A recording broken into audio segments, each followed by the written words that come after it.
Şimdi burada tabii devlet resmen, iktidar da resmen bu süreç terörsüz Türkiye süreci dediği için Bahçeli bir kere bu resmi ifadeyi kullandı.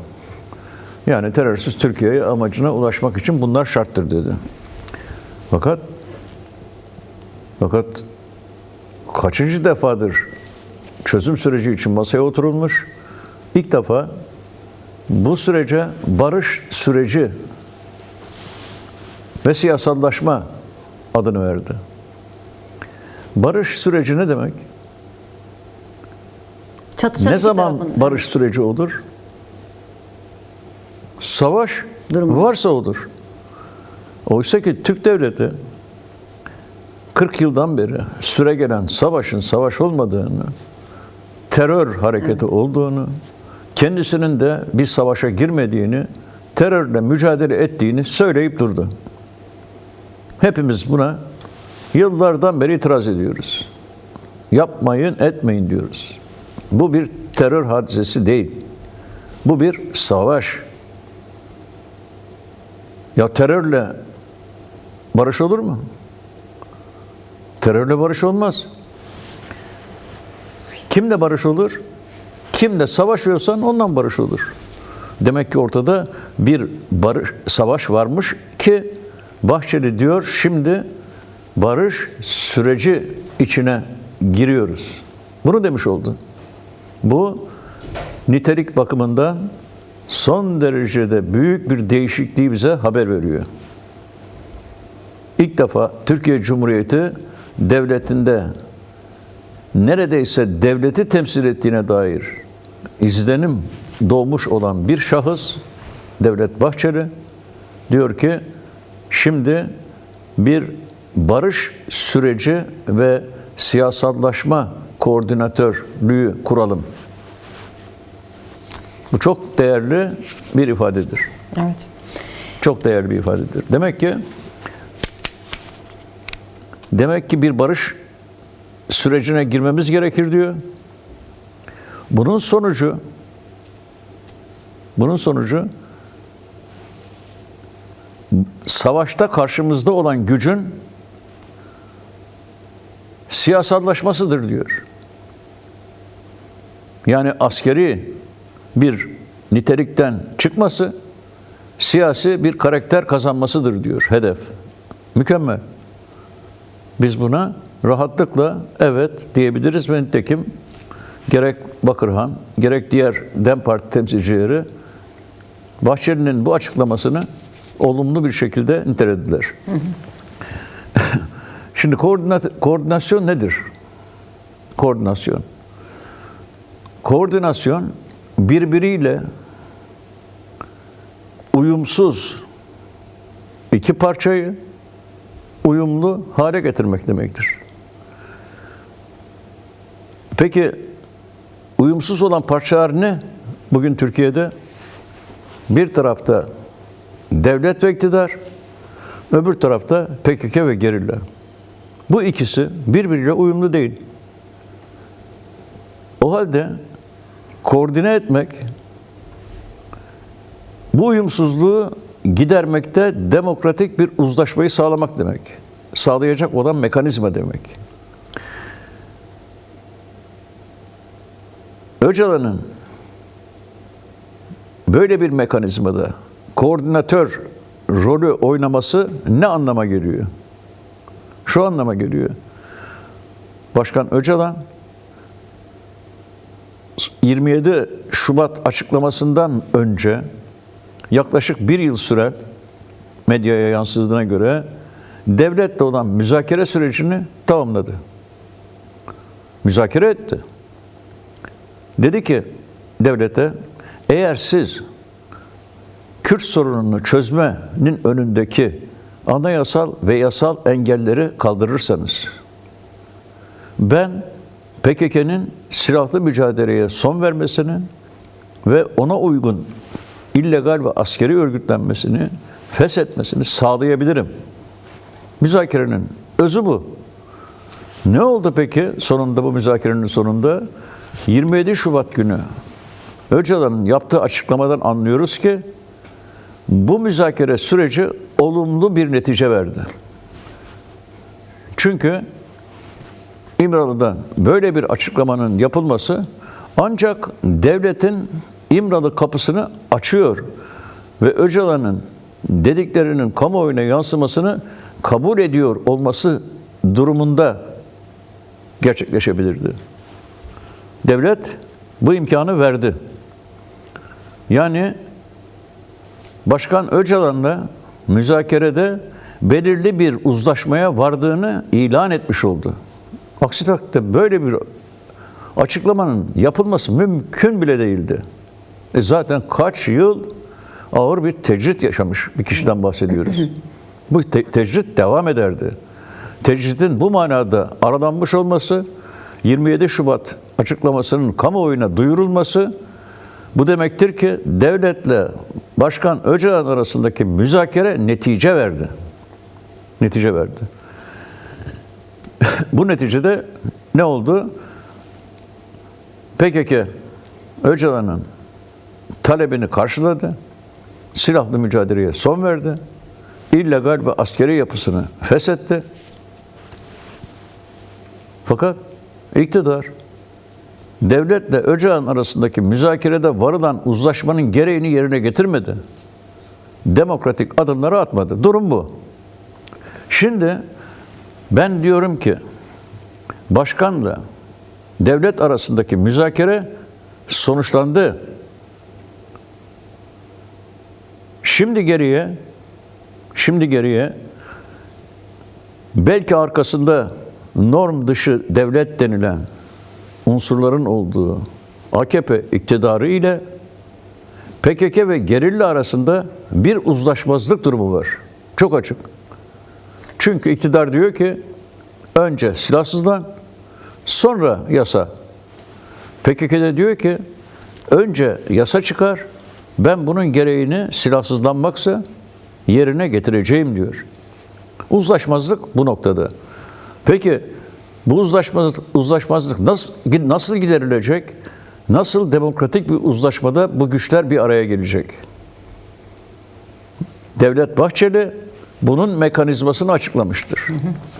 Demiştir ki gerek norm içi devletin ve gerekse PKK'nın ve gerillanın güven duyduğu, otoritesini kabul ettiği bir kişi olarak Başkan Öcalan'ın koordinatörlüğünde taraflar birbirleriyle uzlaşabilirler. Bugün Bahçeli'nin açıklamasının gerçek anlamı budur. Gerçek anlamı budur. Demek ki şimdi Başkan Öcalan taraflardan birisi değil. İki tarafın arasındaki uzlaşmayı sağlayabilecek bir kişilik, bir otorite. Nedir bu otorite? Nereden biliyoruz bunun otorite olduğunu?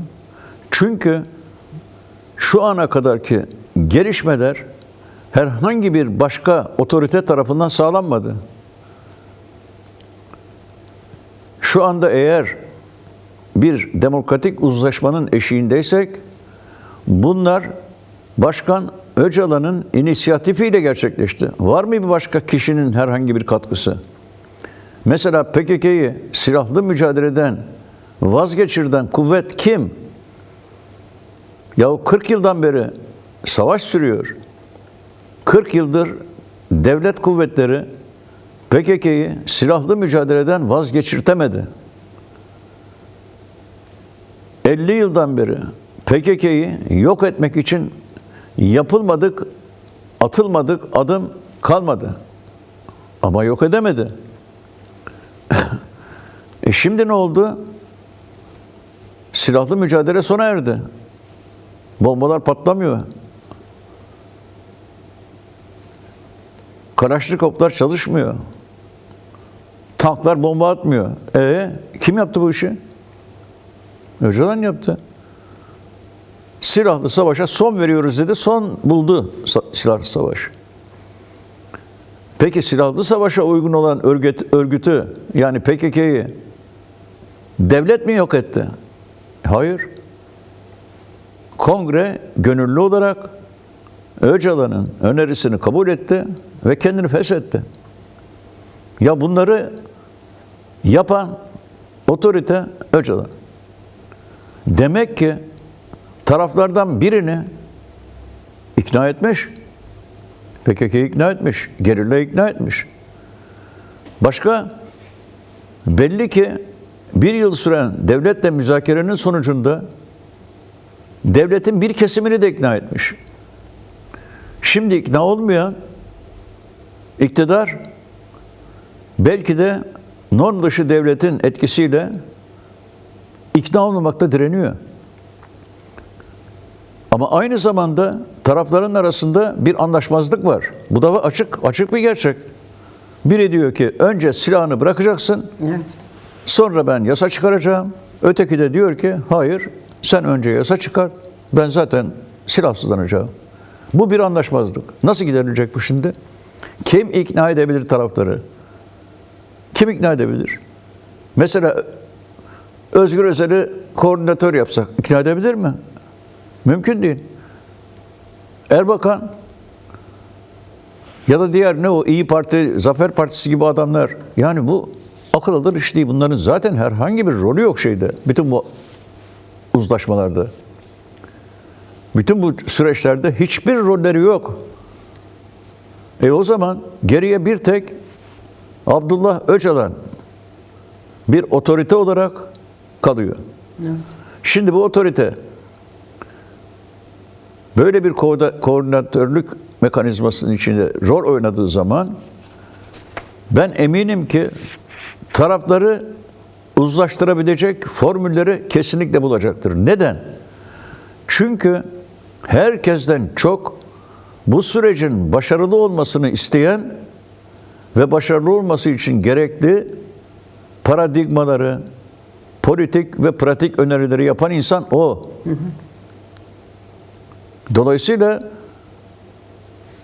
bu sürecin başarısında tırnak içinde çıkarı olan tek kişi Öcalan. Öyleyse o ne yapıp edip kesinlikle tarafları uzlaştıracaktır. AKP'yi de ikna edecektir.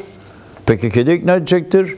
Mutlak bir rasyonel çözüm bulacaktır. Bu denenmelidir. Çünkü bunun dışında mesela birisi çıksın. Tanınmış şahsiyetlerden herhangi birisi çıksın. Desin ki ya ben Öcalan'ın yerine koordinatör olacağım. Niye? Çünkü ben bunları tarafları ben uzlaştırabilirim. Var mı böyle bir baba yiğit Türkiye Cumhuriyeti topraklarında? Bunu diyebilecek herhangi bir insan var mı? Ya var olsaydı zaten çoktan çıkardı ortaya. Ya siz boş verin müebbet hapis hükümlüsünün koordinatörlüğünü ben yaparım ya. Ben AKP'yi de ikna ederim. Zafer Partisi'ni de, İyi Parti'yi de, PKK'yı da, Gerilla'yı da ben herkesi ikna ederim diyebilecek herhangi bir baba yiğit var mı? Çıksın. Çıkamaz.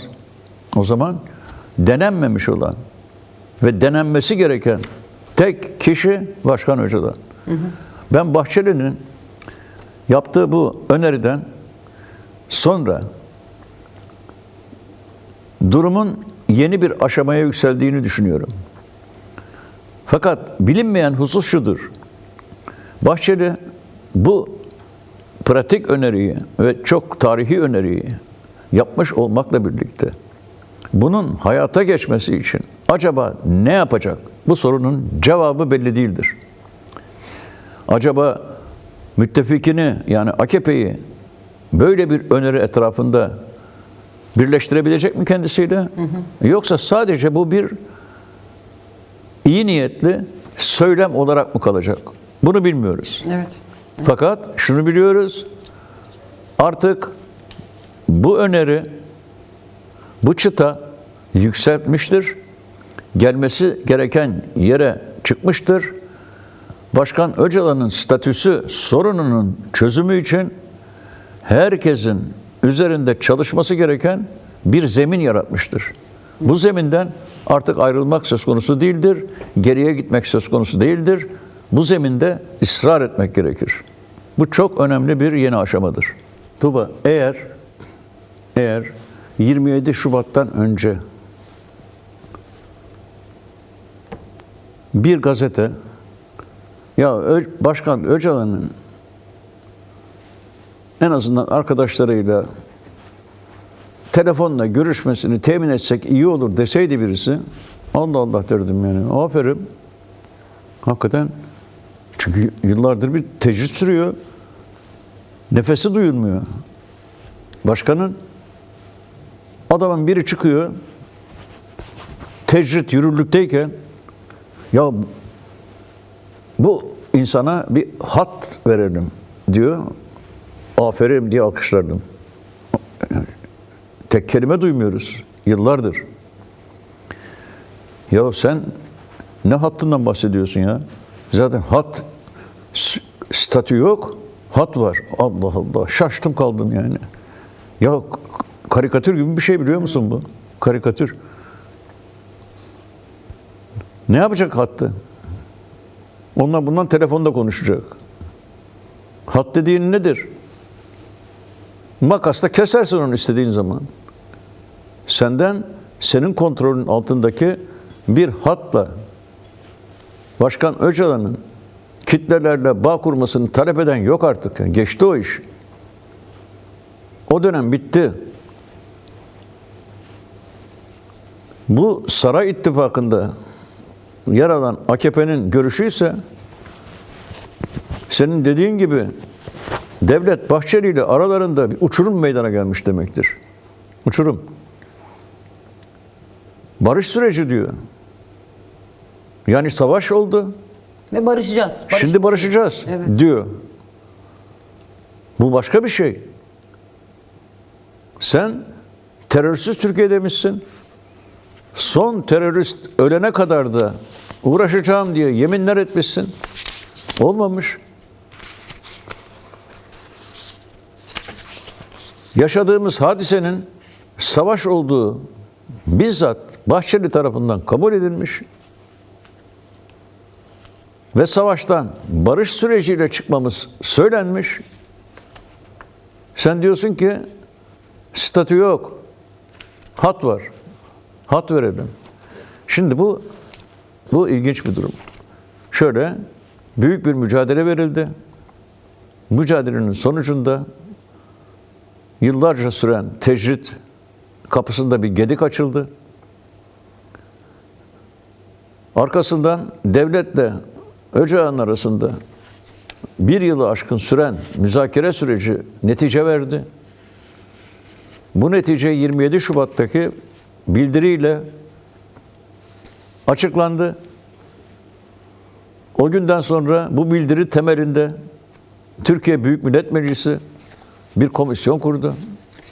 Komisyon çalıştı, uzadıkça uzadı. Fakat sonunda netice verdi, bir rapor ortaya çıktı. Ve bu raporda bir dizi öneriler yapıldı. Yasa önerileri. Fakat anlaşıldı ki Abdullah Öcalan'ın statüsü söz konusu olmadığı zaman bu süreç yürümüyor. Nereden belli? Yürümediğinden belli. Yürümediğinden belli. Demek ki müzakere sürecinin netice vermesi için ihtilaf halinde olan iki tarafın demokratik bir şekilde uzlaşmaya varma zorunluluğu var. Bu çıktı ortaya. Ve Bahçeli de diyor ki statü olmadan bu müzakere süreci sonuç alamaz. Evet. Söylüyor. Ya bunlar tarihi laflar. Bunlar şakaya giden işler değil. Yıllar boyunca uğraşılan bir mesele. Bununla ilgili bir çözümle karşı karşıyayız. Şimdi böyle bir durum karşısında Erdoğan sessizliğe bürünmüş olduğu halde onun adına sözüm ona, bu Türkiye Gazetesi denilen gazete böyle bir manşet attığı zaman buna biz sadece güler geçeriz. Detayını okuyayım mı biraz haberin? Üstüne yorum yapmak isterseniz. Tabii. Yani akla ziyan bir şekilde diyor ki DEM Parti'nin gündeme getirdiği MHP lideri Bahçeli'nin de destek verdiği PKK elebaşı Abdullah Öcalan'a hukuki statü tanınması önerisine ise AK Parti soğuk bakıyor diyor.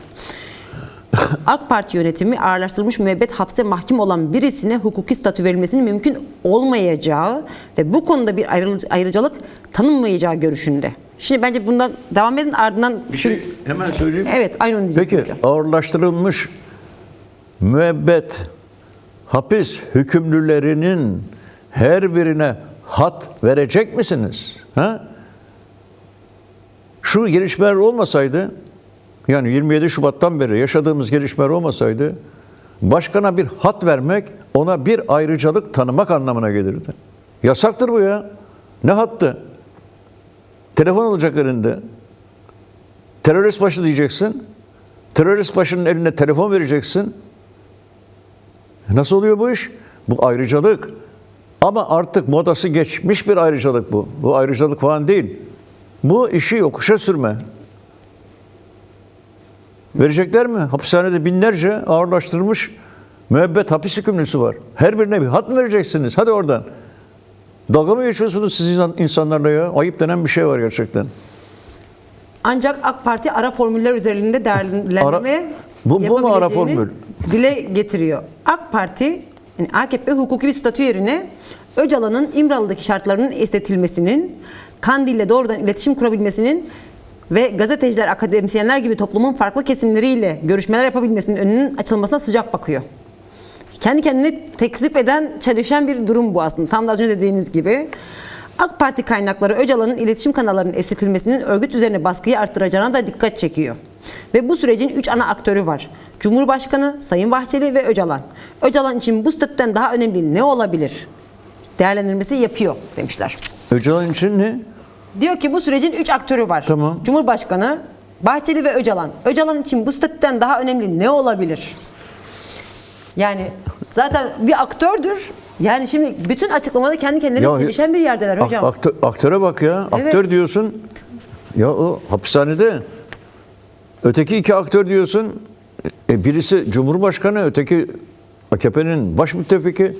Ya sana bir şey söyleyeyim mi? Bu alelacele hazırlanmış berbat bir haberdir. Evet. Bu uyduruk bir şeydir. Köşe yazısı olarak yazılmış bu arada. Evet. Onu Nasıl? belirtelim. Köşe yazısı olarak yazılmış. Evet. Yani öyle bir sıkışmışlık halleri var ki çevir kazı yanmasın hesabı bir takım uyduruk şeyler söylüyorlar. Hatta şunu da ekleyeyim. Yani Birazdan- çok affedersin, sadece akademisyenlerle, gazetecilerle falan görüşmek meselesi değil artık mesele. Evet. Herkes başkanın ne dediğini zaten artık öğrenmiş bulunuyor. Önemli olan AKP iktidarıyla PKK ve gerilla arasındaki ihtilafın çözülmesi meselesi. Taraflar var. Taraflar var. Biri diyor ki silahsızlan, yani teslim ol. Sonra yasa çıkarırım. Ne olacağını o zaman görürsün. Öteki de diyor ki olmaz böyle bir şey. Sen önce bir yasa çıkart, ondan sonra ben bakayım duruma. Bu bir anlaşmazlık. Evet. Şimdi demek ki bu taraflara hitap etmesi gerekiyor başkanın. Bu tarafları ikna etmesi gerekiyor. Bu anlaşmazlığı ortadan kaldırması gerekiyor. Kim kaldırabilir diye soruyorum. Devamlı olarak da sormaya devam edeceğim.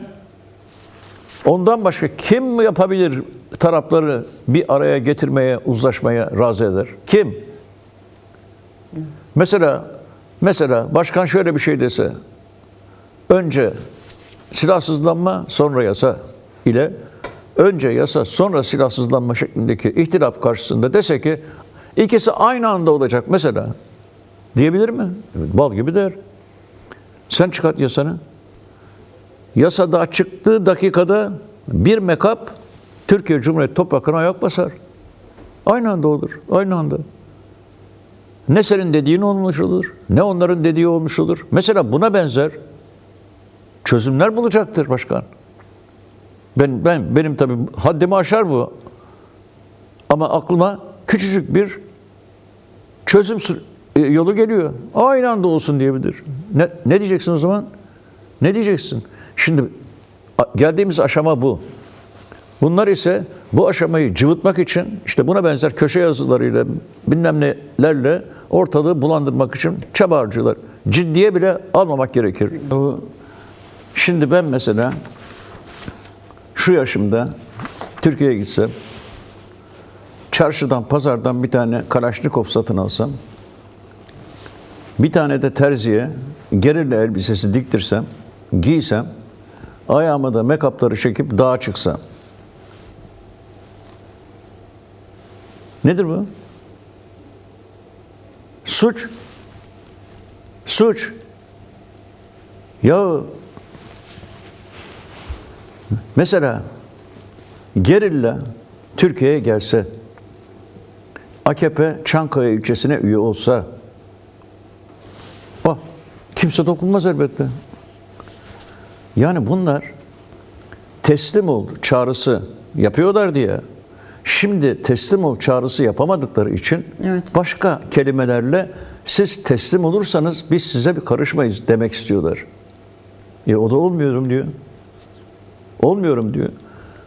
Barış süreci demek, karşı karşıya gelen ve birbirini öldüren güçlerin